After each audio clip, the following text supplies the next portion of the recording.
Bonjour, j'espère que tu vas bien. Dans cette vidéo, je te propose de broder avec moi des petits ronds. Alors pour celles et ceux qui me suivent sur Instagram, vous savez peut-être déjà que je me suis lancée dans un défi, le défi de broder sans petits ronds. Alors normalement, ce défi, c'était un petit rond par jour pendant 100 jours. Mais à partir du 50e, on va dire que je me suis un petit peu lassée et je fais plutôt une page de ronds de temps en temps jusqu'à obtenir 100 petits ronds. Et puis je me suis dit que peut-être vous avez envie de broder avec moi une page de ce défi des 100 petits ronds. Je me suis donc filmée pour te montrer comment je réalise et m'organise pour les broder. Pour commencer et ne pas trop m'encombrer, j'ai choisi de rassembler ce projet dans une petite boîte. Dans cette boîte, j'y mets ma paire de ciseaux et différentes aiguilles de plusieurs tailles pour pouvoir passer des matériaux de différentes épaisseurs. Ensuite, j'ai également un poinçon si mon fil a des difficultés à traverser le tissu. Si je le souhaite, j'ai aussi mon crochet Lunéville à portée de main. J'ai également un crayon craie blanc si j'ai besoin de tracer sur des tissus foncés et également de la cire d'abeille. Ensuite, je me suis confectionné un petit pochoir pour éviter de refaire à chaque fois le tracé des ronds. Ça me permet de gagner du temps. Ensuite, il y a les couleurs de la thématique en cours. C'est-à-dire que pour chaque page, je choisis une thématique pour varier un petit peu les sujets et éviter que 100 petits ronds soient trop redondants. Pour cette page que je vais faire avec toi, j'ai choisi une palette de couleurs sur le thème du printemps. Puis, je vais chercher dans mes matières toutes les fournitures qui se rapprochent de cette palette de couleurs, que ce soit des fils plutôt classiques comme le coton mouliné ou le coton perlé, mais aussi des paillettes et des fils un peu plus fantaisie. Une fois que j'ai regroupé toutes mes fournitures dans ma boîte, je vais venir retracer le motif sur mon tissu à l'aide de mon gabarit. Et maintenant, je commence à broder mes petits ronds. Alors, quand je les brode, je n'ai pas forcément d'idée de départ tout de suite. Bien souvent, j'ai une palette de couleurs, comme je vous ai présenté juste avant. Puis, parfois, je me donne une contrainte d'un point. Et c'est le cas pour cette vidéo. Je me suis dit que j'allais broder uniquement avec un point de couchure, ou en tout cas d'explorer un maximum le potentiel du point de couchure et comment aussi je peux le détourner pour broder. Dans cette première zone, je vais faire un point de couchure assez classique pour me le remémorer parce que ça fait assez longtemps que je l'ai pas fait. Pour cela, j'ai pris des fils qui ne sont pas trop matiérés, c'est-à-dire que la texture est plutôt lisse et ne pose pas de problème pour être brodé.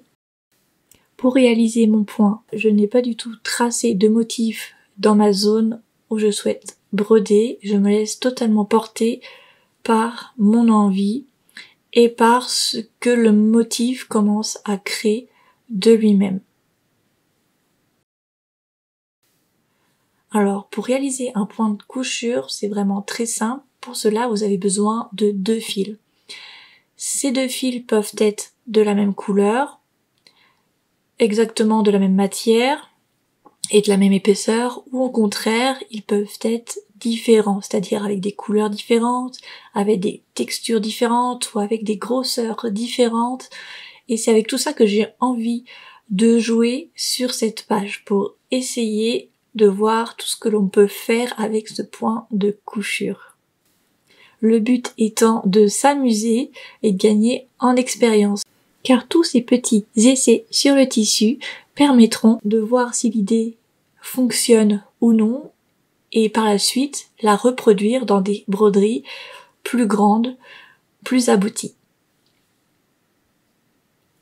Donc pour faire ce point de couchure, j'ai 2 fils, un fil que l'on pose contre le tissu et que l'on oriente en fonction de ses besoins ou de son tracé, puis avec une autre aiguillée, un autre fil, on vient le fixer sur le tissu.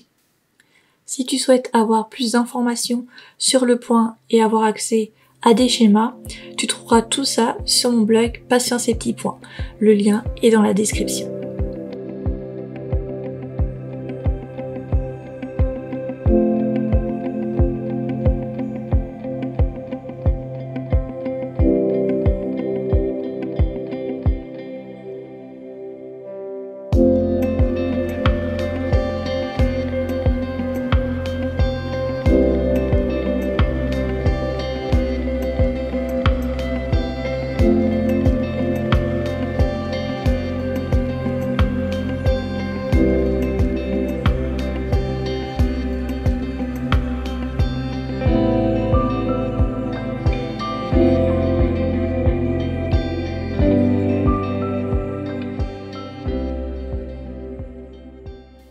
Pour ce nouveau petit rond, j'avais envie d'essayer le point de couchure avec un ruban. Et cette fois-ci, pour changer un peu du monochrome, je pars sur 2 couleurs. Le jaune pour rappeler mon premier cercle et le violet, une autre couleur qui fait partie de ma palette. J'ai fait le choix de laisser les bords francs à mon ruban, mais il est tout à fait possible de passer chaque côté du ruban dans le tissu pour quelque chose de plus net et de plus solide. Personnellement, comme mes broderies ne sont pas destinées à des usages intensifs ou à la machine à laver, j'aime bien laisser mes bords francs, ça donne un petit côté brut à mes broderies.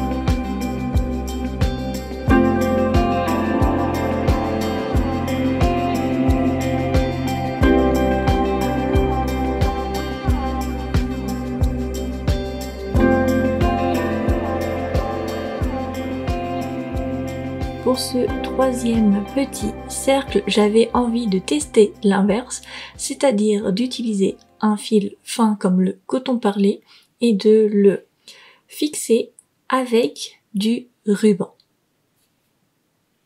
Ça n'a pas été une chose facile car le ruban passait très mal à travers le tissu.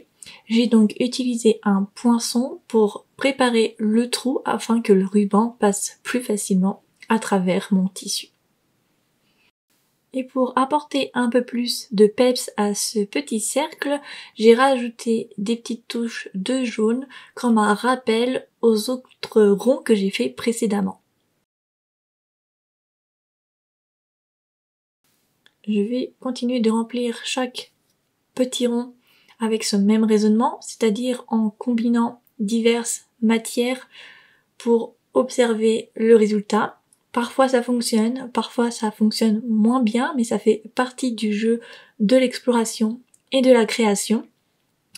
Et parfois, il y a des heureux hasards qui fait que ça fonctionne hyper bien et qu'on aura envie de le réutiliser tout le temps. Et c'est ce qui pourra éventuellement donner une signature à son travail.